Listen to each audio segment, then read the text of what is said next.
Hello and welcome everyone to spill the teas with सरतापेस. आज सगळे सरताप इकडे आहेत. खरं तर माझी मम्मा, पप्पा आणि मी. तर let us hear everything from them as well. तर मित्रांनो, आज आपल्यासोबत अशी व्यक्तिमत्व आहे जे कला क्षेत्रात आपलं नाव गाजवतंय आणि विलन म्हणून स्पेशली त्याला ओळख मिळालेली आहे. पण एक त्याच्याबद्दलची चांगली गोष्ट अशी आहे की विलन जरी असला तरी तो सगळ्यांना आवडतो, असा प्रसाद लिमये. सो वेलकम प्रसाद. थँक्यू. तुझ्या अभिनयाची सुरुवात कशी झाली? ऍक्च्युली ना सुरुवात अशी नाहीये. मी शाळेत असल्यापासून मी घरात बाबांना आईला सांगायचो की मला ऍक्टर व्हायचंय. काय करायचंय काही माहिती नव्हतं, ऍक्टर व्हायचंय. म्हणजे हे भारीच आहे की ठरलेलं आहे मला आणि मला हेच करायचंय आणि मग त्याच्यासाठी मला शून्यातून जरी निर्माण करावं लागलं तरी मी करणार. तर मग हे काही सोपं नसेल तुझ्यासाठी हा प्रवास. म्हणजे मी खरंच सांगतो, स्ट्रगल हा जो शब्द आहे ना, जो बऱ्याचदा खूप ग्लोरिफाय केला जातो. मी असा स्ट्रगल केला, मी असं केलं. मी तितका स्ट्रगल नाही केलेला. अगदी मी फ्रँकली सांगतो की खूपच बसनी प्रवास केलेत, लोकलनी गेले, असं नाही. मला असं वाटतं ज्या कामासाठी तुम्ही जाताय ते जर ध्येय तुमचं ठरलेलं असेल ना, तर हा प्रवास खूप सोपा वाटतो आणि तो आवडतो आपल्याला. तुम्ही जर घेतलं नाही ना पॉझिटिव्हली, तर तुम्ही तिथपर्यंत लवकर नाही पोहोचत. कारण रोज उठून जर तुम्ही रडत बसलात की आता मला लोकलने जायचंय, मला बसने जायचंय, मग माझ्याकडे गाडी असती तर येईल ना. बरोबर. आज गाडीतनं फिरतोय आपण. आधी तुम्ही काहीतरी केलं तर पुढे जाऊन काहीतरी मिळेल. तुम्ही पहिल्यापासून जर रडायला लागलात तर ते होत नाही. असं म्हणजे पहिल्यापासून जे मला बाबांनी शिकवलंय की रडत नको बसूस, प्रयत्नच केला नाही असं नको. बरोबर. सो बेसिकली म्हणजे आम्ही तुला नेगेटिव्ह भूमिकांमधून बघितले आणि असं पण वाटलं अरे हा आला आता काहीतरी गडबड करणार. म्हणजे आम्हाला हे तुझं कॅरेक्टर बघितल्याच्या नंतर होतं. तर तू एवढा डीप डाऊन कसं जाऊ शकतोस तुझ्या कॅरेक्टरला घेऊन? निगेटिव्ह कॅरेक्टर करण्याचं खरं वेगळं कारण आहे. म्हणजे मी मागे एकदा बोललोय पण ना, म्हणजे मला हे नाही काय म्हणतात लीड करायचं नाहीये किंवा असं नाहीये. पण समव ना सर, ती आता तुम्हाला जास्त माहिती आहे ती आपली गणित लीड कडनं असलेल्या सगळ्या अपेक्षा, आणि मला नाही आवडत त्या गोष्टी. अगदी मी खरं सांगतो. म्हणजे मी लीड आलं तरी सुद्धा मी माझ्या ह्याच्यात बसत असेल तर मी त्या पद्धतीने काम करेन. उगाचच तुम्ही म्हणताय आणि जास्त पैसे देताय म्हणून मी बिलो द बेल्ट जाऊन नाही काम करू शकत. सो तो थॉट कुठेतरी डोक्यात होता आणि तिथून मग निगेटिव्ह काम करायचं ठरवलं. पण समोर काय माहिती का, त्या गोष्टीचा मला उपयोग पण झालाय. उगाच फालतूगिरी होत नाही. हा, मग थोडस ते अंतर काय म्हणून ठेवायला लागत नाही, ते राहतं ऑटोमॅटिक. त्याचा मला उपयोग पण झालाय. तो कॅरेक्टर कसं सिलेक्ट करतो तुझं?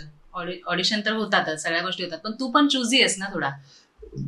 म्हणजे सिलेक्ट म्हणजे मी निगेटिव्हला सिलेक्शनच नाही, त्याच्यामुळे जे असेल. हा, म्हणजे मगाशी तू म्हणाला होता आधी, थोड्या वेळा आधी म्हणालास की बिलो द बेल्ट जाऊन मला काम करायला आवडत नाही.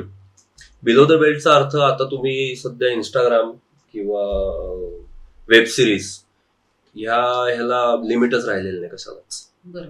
म्हणजे आता लहान मुलांनी मोबाईल हातात घेतल्यानंतर ते काय बघतील याचा पत्ता लागत नाही. आणि मग आपण म्हणतो मुलगा वाया गेला, मुलगी वाया गेली. पण तुम्ही जे त्यांना देताय बघायला त्याच्यावर काहीच बंधन नाहीयेत. म्हणजे एक ऍक्टर म्हणून पण ह्याचं वाईट वाटतं आणि एक नॉर्मल माणूस म्हणून पण ह्याचं वाईट वाटतं की आपल्याला आपण काय बघतोय, आपण काय बघायला देतोय, आपण काय शिकतोय, कशाशी काही संबंध नाही. कमरेचं काढायचं आणि डोक्याला गुंडाळायचं आणि काम करायचं, याच्या पलीकडे काही नाही. म्हणजे आता आपल्या ह्याच्यात पण डेली सोप मध्ये पण सुद्धा बऱ्याच ठिकाणी त्या गोष्टी यायला लागल्यात. म्हणजे तुमच्या घरातली वयस्कर लोक बघतात तुम्हाला. आणि मला ना सर, म्हणजे आता हा विचारला विषय म्हणून मला ना कधी कधी या गोष्टीचं नवल वाटतं की मी तुमच्याकडे काहीतरी पर्सनॅलिटी म्हणून बघतोय. तुम्ही काहीतरी काय म्हणूया आपण या इंडस्ट्रीला रिप्रेझेंट करतोय आपण, एक आदर्श असतो ना. आता ही समजा नवीन आहे, हिला ऍक्टर व्हायचंय, ही माझं काम बघत असेल आणि ही मला म्हणली नाही प्रसाद दादा ओळखीचं आहे, मी याचं काम बघतोय, आणि उद्या मी काहीतरी अशी कामं केलेली असते, त्यांनी काय आदर्श घ्यायचा. तर माझं म्हणणं की तुम्ही पण तुमची स्वतःची ऍक्टर म्हणून पण जबाबदारी हवी की तुम्ही काय काम करताय. नाही तर काहीच अर्थ नाही ना. पैसे कमवायचे तर काय कोणीही कमवतो पैसे आणि कसंही कमवतो, पण तुम्ही पुढे जाऊन तुमच्याबद्दल चांगलं बोललं गेलं पाहिजे, इतकं काम करावं, असं काम करावं असं मला वाटतं. सो ते जे चूज करणं आहे ना, ते निगेटिव्ह पण आहेत कॅरेक्टर की जी अशी कामं करतात. पण हो. मागे पण मी एका इंटरव्ह्यू मध्ये बोललो की तुम्हाला समजा एखादा अतिप्रसंग दाखवायचा आहे तर त्या व्यक्तीच्या जवळ ती व्यक्ती काहीतरी चुकीची गोष्ट करायला गेली इथपर्यंत कळतं पुढचं. बरोबर. ते काय त्याचे क्लासेस नाही आहेत ना की पुढे काय केलं जातं हे शिकवलं जात नाही, ते ऑटोमॅटिक आहे. लोकांना कळते ते. हा. तिथपर्यंत करावं असं मला, हे माझं पर्सनल मत आहे. लगेच सगळे म्हणतील की आता नाही आणि पण बरोबर आहे. बरोबर आहे ना, म्हणजे आज मीडिया सगळ्यांच्या हातात आहे आणि हा. स्पेसिफिकली लहान मुलांच्या हातात आहे आणि त्यांना फार लवकर गोष्टी म्हणजे त्यांची उत्सुकता वाढवते आणि त्यांना वेगळं वळणही देते. आणि मी ना खूप बघितलेत हल्ली इंस्टाग्राम वाली जी लहान मुलं आहेत ना, हो. काही म्हणजे कोणाशी बोलायची काही पद्धत नाही, घरातल्या मोठ्या लोकांशी बोलायची पद्धत नाही, कोणाचं कोणाकडे लक्ष नसतं, आपल्या आपल्या धुंदीत असतात. म्हणजे आपण जे म्हणतो ना पूर्वीचा काळ गेला तर खरंच गेलाय तो काळ. आणि म्हणजे मी तरी असा विचार करतो की 4 लोक मला रस्त्यात भेटली किंवा आता मी कुठे जातो, वयस्कर लोक भेटतात, काही लोक भेटतात की तुमचा राग येतो पण छान वाटतं तुम्ही, तर ते जे आहे ना, छान. ते छान वाटणं जे आहे ना ते जपणं हे आपलं काम आहे. पावती आहे कामाची. ते जर तुम्ही नाही केलं तर मग काय खूप तवाशी लोक की जे काम मिळतात म्हणून रेडी आहे. एक्झॅक्टली. आणि त्याला ना तो शब्द आहे सर, कॉम्प्रोमाइज. बरोबर. आणि त्याला किती छान चांगले कपडे घातले जातात त्या शब्दाला की कॉम्प्रोमाइज करावं लागतं, करणं पडेल. त्याला करणं पडेल. तुम्ही एकत्र येऊन सगळे नाही म्हणा म्हणजे मग जे विचारणार आहे त्याला हिंमतच होणार. करेक्ट. पण हे अलिखित नियम आहेत इंडस्ट्रीत, त्याच्यामुळे. की नारायणपेठमध्ये म्हणजे तुझं असोसिएटेड आहेस तू. तिथे आमचं शंकराचार्यांचं मठ आहे. अच्छा. म्हणजे आमचा म्हणजे तो आधीच स्थापन केलेला आहे. पण माझा मित्र आहे शाळेतला यश म्हणून, म्हणजे तो माझ्या भावासारखा आहे. सो तो त्याच्या शेजारीच राहिलाय आणि त्याच्या मागच्या 2-3 पिढ्या त्या मठात सेवा करतात. आम्ही शाळेत असल्यापासून त्या मठात जातोय.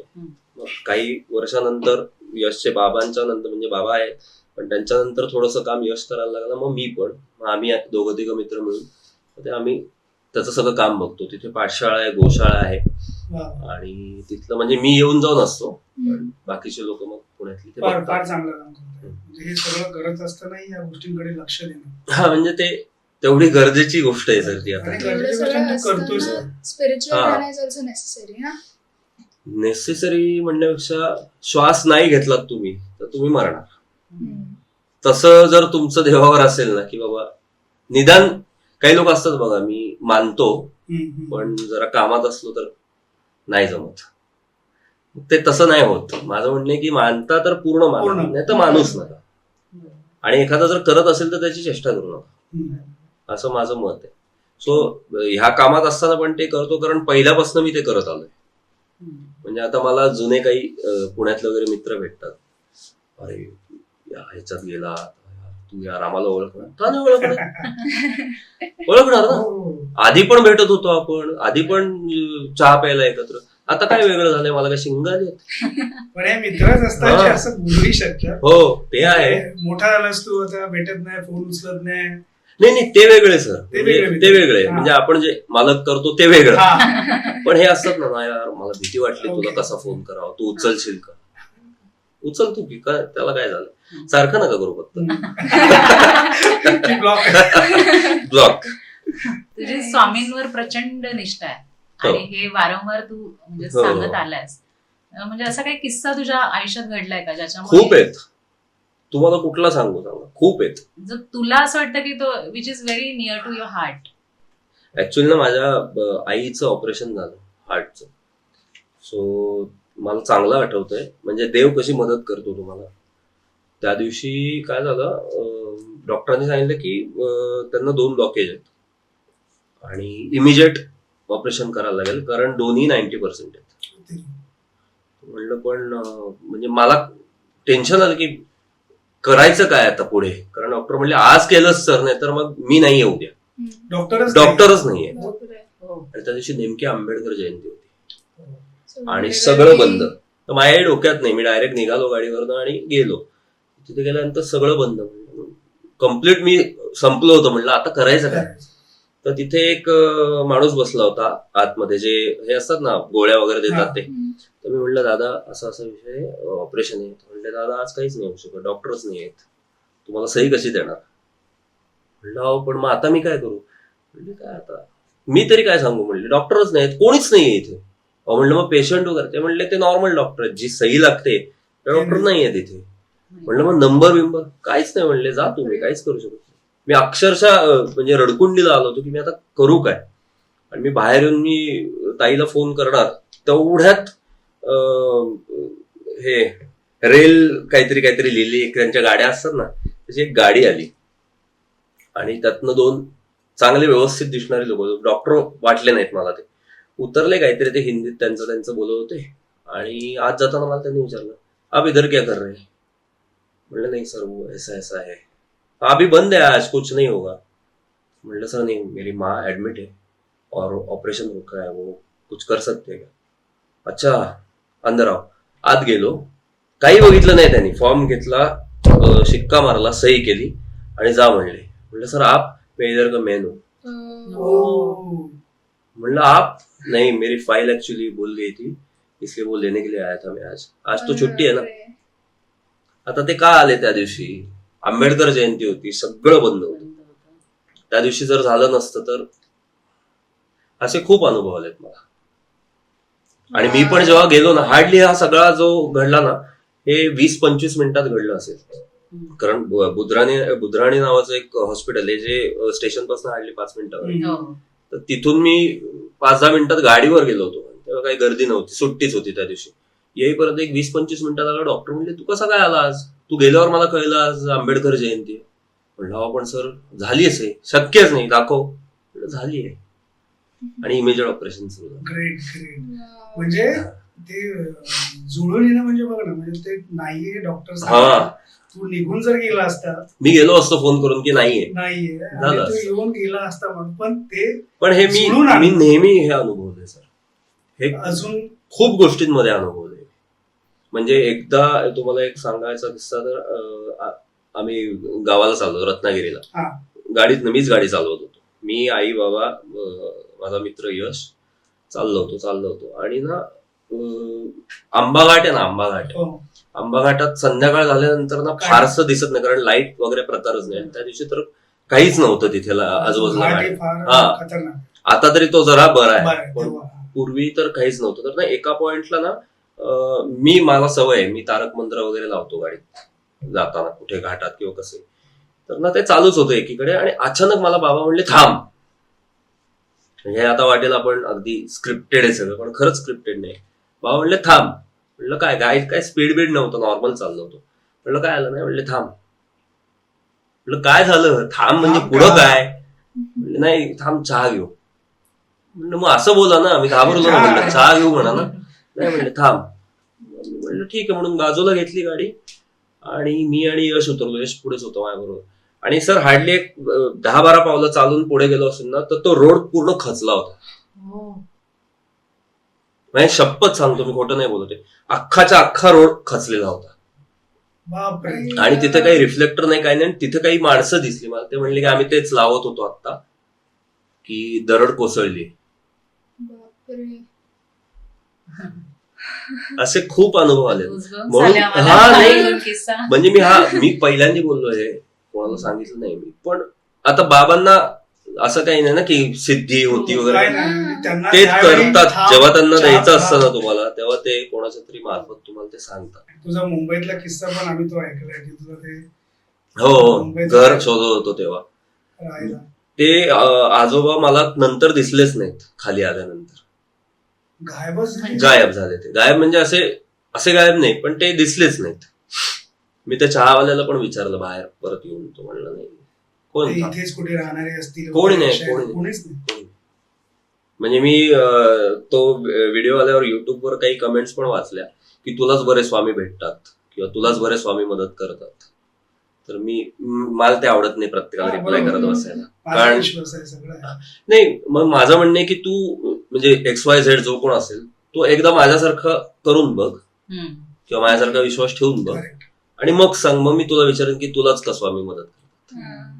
आता काही ठिकाणी आपण बघतो की देव सेम असतात. म्हणजे समजा आता स्वामींचाच मठ आहे, ह्या मठात खूप गर्दी आहे, ह्या मठात कमी कमी गर्दी, गर्दी. हो. असं पण आपण बघितलं. बरोबर. तर माझं म्हणणं आहे की हा मठ दिसायला चांगला आहे म्हणून मी तिकडे जातो, आणि ह्या मठात काहीच नाही, नुसतीच मूर्ती आहे म्हणून मी जात नाही, हे आपण बघतो. पण ते काय बघतं हे तुम्हाला कुठं माहिती आहे? बरोबर. ते तेच बघतात ना की तू इकडे येतोयस का इकडे येतोयस. तू इकडे जा, नमस्कार कर आणि सांग की मी तिकडेही जातो, मग बघा काय होतं. बरोबर. म्हणजे ते फेसबुकला छान वाचलं होतं मी, ज्याचा मास्टर माइंड श्रीकृष्ण असतो ना त्यांनी म्हणजे त्याच्या वाटेला कोणी जाऊ नये, कारण की 100 कौरव मेले पण 5 पांडवांच्या अंगालाही हात लागला नाही. क्या बात. सो त्याच्यामुळे तुम्ही खरंच सांगतो, तुम्ही डोळे झाकून विश्वास ठेवा, नक्की होईल. म्हणजे आहे आता अनुभव आहे का आहे. अनुभव आहे. आणि ते मनोभावे असायला पाहिजे, कोणी ओढून ताणून नाही आणू शकत. नाही, ते नाही. तुम्ही अगदी मनापासून करा तर तुम्हाला ती होतं. म्हणजे ती प्रचिती येईल. हो. अदरवाईज तुम्हाला काहीच अनुभव येणार नाही आणि मग तुम्ही असेच म्हणत राहणार हो. की तुलाच कसे दिसतात. मला तर एका गोष्टीचं आश्चर्य वाटतंय प्रसाद, की म्हणजे सेटवरती असा वावरणारा प्रसाद, तो इतका आध्यात्मिक आहे, तो एवढ्या बारीक बारीक गोष्टींवरती विचार करतो. म्हणजे अगदी यंग आहेस तू आणि एवढ्या यंग एज मध्ये एवढं प्रगल्भ होणं ही पण मोठी गोष्ट आहे. तर म्हणजे त्याच्यासाठी काय, कशा पद्धतीने हे सगळं घडतं, काय कारण आहे? माझ्या आयुष्यात जी गोष्ट घडली ना ती कोणाच्याच आयुष्यात घडू नये प्रगल्भता येण्याकरता. माझे वडील फार लवकर गेले आणि हार्डली 5 वर्षांनी माझी आई गेली. माझ्या नशिबाचा भाग आहे. पण खरंच आपण वाचतो फेसबुक गुगलला की छत्र गेल्यानंतर काय, ते मी त्या दिवसापासून ते आजपर्यंत मी सगळं अनुभवलेलं आहे. आणि मी समाऊ जी आपल्या क्षेत्रातलीच असं नाही, जी नवीन यंग अजून नवीन असतात मुलं ना, त्यांना ना मला खरंच सांगायचं की आई वडिलांना जपा, म्हणजे ते परत नाही मिळत तुम्हाला. आणि वडील गेल्यानंतर तर खरंच सांगतो तुम्हाला कोणी नाही विचारत, कोणीच नाही विचारत. कटू सत्य आहे. तुम्हाला उभं राहावंच लागतं. कितीही तुमच्याकडे पैसा असला तरी नसला तरी विचारायला कोणी येत नाही. पैसा असला तर येतात का, तर पैसा आहे म्हणून, तुम्हाला नाही विचारत कोणी. हा म्हणजे मी हेही बघितलेलं आहे सर. सो त्याच्यामुळे ही जी प्रगल्भता आली आहे ती अनुभवातनं आलेली. आणि मी त्या सगळ्यांना खरंच थँक्यू म्हणेन की ज्यांनी त्रास दिला ह्या प्रवासात, किंवा ज्यांनी दुर्लक्ष केलं. कदाचित त्यांनी त्यावेळेस मला सपोर्ट केला असता किंवा मला सांभाळलं असतं तर मी तितका स्ट्रॉंग झालो नसतो. हा एक्झॅक्टली. त्याला आणि त्यांनी ते बघितलं. त्या कणखरतेमधूनच पण अनुभव येतात आणि अनुभवातूनच आपल्याला शिकायला हो. मिळतं, हेही खरं आहे. 100%. आणि मी तुम्हाला सांगू का, तुम्ही काय म्हणूयात ती सिम्पती गेन करत बसलात ना हल्ली मध्ये, फार आहे ते ते खूप फॅड. आहे हल्ली, की यार बघ ना यार माझं असं झालंय. तिथं तुम्ही मेलेलं असता, तुम्ही तुमचं म्हणून काहीच करत नाही. तुम्ही सिम्पती गेन करून फक्त ढकलता दिवस. पण ते सोडून जर तुम्ही उभे राहिलात ना तर मग कोण तुम्हाला हात नाही लावत. तर तुझी रात्री शिवसेना भवनच्या समोर जागण्याची जी स्टोरी आहे ती कमालीची आहे. ती काय झालं माहितीये का, मला काहीच माहित नव्हतं. म्हणजे आमचं असं सुरुवातीचा आहे काळ. की प्रसाद लिमये. कसला प्रसाद लिमये, तिथं बसायचो मी बाहेर. आणि तिथं पण मला लोक चांगली भेटली तेव्हा पण. म्हणजे तिथले ते हवालदार किंवा तिथले जे असतात जे ऍक्च्युअल झोपतात ना रात्री तिथे, ती पण चांगली लोक भेटली. गप्पा मारायचो आम्ही, काय पर्यायच नव्हतं, काय करणार. बरेच लोक तिथे पत्ते बित्ते खेळायला बसतात तिकडे कोपऱ्यात. तर रात्री 1-1:30 नंतर त्या काकू दारच उघडायच्या नाहीत. आणि मी खूप वेळा म्हणजे मी एकदा चिडून जोरात दार वाजवून बघितलं पण नाही. मग जे आमच्या बरोबरची जी तिघं राहायचो आम्ही एकाच रूम मध्ये, अशा इथे 2 आणि इथे 1 असे बेड होत्या. तर मला त्यांनी दुसऱ्या दिवशी सांगितलं कसा वाजवू दार. म्हणलं अरे मग तू तरी उघडणार, ते कुलूप लावतात आतनं, तर काय बोलणार पुढे मी. म्हणलं नाही उघडत, त्यांचा नियम आहे. ठीक आहे, बसायचो तिथे 2-4 तास, काय पर्याय नव्हता. मुंबई जागी राहते हे तेव्हा मला कळलं. रात्री मी ऐकायचो इतकी वर्ष की रात्रीची मुंबई जागी, पण रात्री खरं चालू होते 11-12 त्याच्यामुळे तुला त्या बाईने दरवाजा उघडला नाही त्याच्यामुळे कुठे म्हणजे बघा सर, मी खरं सांगू का, तुम्ही प्रत्येक गोष्ट जर पॉझिटिव्हली घेतली ना तर तुम्हाला त्यातल्या चांगल्या गोष्टी दिसतात. तुम्ही सारखंच रडत बसलात ना काही निघत नाही, दारच उघडत नाही त्या, मग ह्यांना कसा त्रास. तू तुझं बघ ना, मला बाहेर बस मजा कर, तो त्यांचा रूल आहे. दुसरीकडे जा, सिंपल आहे. आम्हाला हे कळलं होतं की जुई गडकरी जेव्हा अगदी ती त्या पॅच मध्ये होती हो. डिप्रेशन आणि ऑल, तर तिने स्वतः म्हटलेलं आहे की तू खूप मदत केलीस तिची. हो. तर ते काय नाही, मला तिचा फोन आला होता की असं असं आहे प्रसाद, आणि ऍक्च्युअल तिची खूपच वाईट कंडिशन होती मेडिकली. हम्म. तर ती मला म्हणली की मला आध्यात्मिक काहीतरी सांग, मदत कर. हम्म. सो मी जेन्युअनली फॉलो करीन जे असेल ते. ती म्हणले बघ, मी जेवढं आहे तेवढं मी तुला मदत करीन, बाकी तुझ्यावर आहे, हम्म. करायचं नाही तू पुढचं. किती करतेस? हा, तिने ते केलं. तिला त्याचा चांगला अनुभव आला. हम्म. आणि यातनं असा नाही अर्थ की मी हा. कळलं ना तुम्हाला कळलं, की कळलं. आहो नाही, नाही. असं नाही. म्हणजे मी जेन्युअनली तिला जे मी काय तेच म्हटलं ना हा. की एक मित्र म्हणून किंवा एक हे म्हणून त्याला कधीही आवाज द्या, तो तो असणार. धावणार. ते आहे माझा हा स्वभाव, म्हणजे कोणासाठी. आणि म्हणजे कधी कधी ना माझे काही मित्र किंवा माझ्या घरचे पण मला म्हणतात की बरेचदा माझ्याकडनं असं झालंय ज्यांनी माझं काय म्हणूया वाईट केलेलं आहे, किंवा ज्यांनी माझ्या मागे माझं नाव खराब केलंय, मी त्यालाही मदत केली. हम्म. हम्म. ते त्याला बरेचदा. माहिती नाही मग. हा, असंही झालंय. हेही खूप वेळा झालेलं. सो त्या यालाच खरी मदत म्हणतात ना, की त्याला माहितही नाही झालं की तू मला, मदत करतोस. मी परत सांगतो, म्हणजे आता लोक म्हणतील सारखा हा तेच बोलतो, पण मला माझ्या वडिलांनीच संस्कार असे केले ना की तू समोरच्याला दे, मग तो तुला दे. मी लहानपणापासून हेच शिकलोय की आपल्याकडे जेवढं असेल ना त्यातलं थोडंसं समोरच्याला द्यायला शिक. सगळंच साठवून ठेवलं असतं त्याला गंज चढ, गंज. म्हणजे ते काहीच कामाचं काहीच काम असलं. त्याच्यामुळे ते पहिल्यापासून आहे. असं काही मी आता आलो इकडे, मी काहीतरी झालो मग मी मदत केली वगैरे, पहिल्यापासून माझं असं. मी तेच म्हणलं ना की खरंच आई वडिलांना जपा, हम्म. ते नाही मिळत ते परत. मला माझ्या वडिलांनी ज्या गोष्टी सांगितल्या ना लहानपणापासूनच, काय आजही माझ्या कानात ते आहे. बाबा जे काही झालं ना की बाबा मला म्हणायचं, बोलायचं 10 मिनिटं आहे का वेळ तुम्हाला, मला बाबा कुठेतरी चहा प्यायलाच घेऊन जाणार, किंवा मग आमच्या जिथे मी पूर्वी राहायचो तिकडे वरती गच्ची होती, टेरेसवर जाऊन बघ असं असं आहे, तू असं केलंस तर लोक तुला चांगलं म्हणतील, असं केलंस तर वाईट म्हणतील, तू ठरव. असं बाबा शिकवायचं, मला सांगायचं. सो मला असं कधीच केलं नाही बाबांनी की तू हे केलं नाहीस तर मी शिक्षा करेन वगैरे. मी हे ऐकलंच नाही कधी लहानपणापासून. ते सगळं आईकडे. बाबांचा स्वभाव असतो की तू कुठेतरी चुकीचं वागताना दिसलंस ना, हा, 100%. दिसला बाबा हा हे ते पुढे डायरेक्ट नाही जाऊन बोलणार. त्याला हा. त्रासदायक ठरू शकतो, तर म्हणून ते तुला कुठेतरी चल, सांगायचं. आपण जरा बोलूया या गोष्टी. आणि ती जी कान उघडणी बाबांनी केली असेल ते कायम आयुष्यभर तुझ्या लक्षात राहील. 100%. कदाचित बाबा लवकर गेले तुझे, पण बाबा जर अजून असते तर तुला अरे अजून आज बाबा असते ना, आज आज वेगळीच तुझी मजा जी, होती ती. प्रगती आणि ह्या सगळ्या गोष्टी बाबांनी हा, म्हणजे बघायला. बाबांनी देवयानीपर्यंत काम बघितलं, हा. आणि नंतर देवयानीचा लास्ट डे Last झाल्यानंतर day. 2 दिवसांनीच बाबा गेले ना. सो त्यांनी तेवढं बघितलं की बाबा हा अगदीच वाया नाही गेला, करतोय काहीतरी जाऊन. तेवढंच ज्याच्यासाठी मला मुंबईला समाधान आहे. गेला हा, होता. ज्याच्यासाठी गेला ते ते ऍटलिस्ट करतो. करतोय. प्रसाद, हम्म. म्हणजे आता समज तुझ्या समोर तुझे आई बाबा उभे आहेत हम्म. आणि तुला त्यांच्याशी संवाद साधायचा आहे, तर काय असेल जे तुला त्यांच्याशी बोलायचंय या क्षणाला? काय शपथ. किती वर्ष आली मी बोललोच नाही हो. काय बोलायचं आता. आपल्या पॉडकास्टच्या माध्यमातून बोलू शकतो. जे बाबांनी सांगितलंय ते मी खरंच म्हणजे करतोय, आजही फॉलो करतो. प्रत्येक गोष्ट मला कधी असं वाटलं तर म्हणजे मी कधी मला Miss म्हणलं ना करतोस ते तू मला त्यांना? हा तू त्यांना मिस करतोस? हो, रोज. मी तेच आता सांगत होतो. बाबा गेल्यानंतर आणि आई गेल्यानंतर ना एक साधारण 15 दिवस ना मी स्वतःलाच व्हॉट्सअप करायचो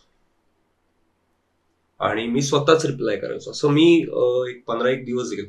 समोरते ना आपल्याला ते काय ह्या गोष्टी आपल्याला माहित नसतात, आपण कसं रिॲक्ट व्हायचं.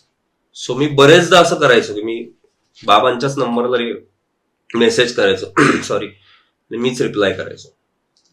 सो आजही मला काही असं वाटलं तर मी बाबांच्या आई बाबांच्या फोटो समोर बसून बोलतो की असं असं आहे, काय करावं आता. मी खरंच सांगतो, मी कधीच कोणाशी फार असं डिस्कस करत नाही किंवा काय. मी तेव्हा ते केलं होतं. माझ्याच वडिलांच्या फोनवरनं मीच स्वतःला रिप्लाय करायचो.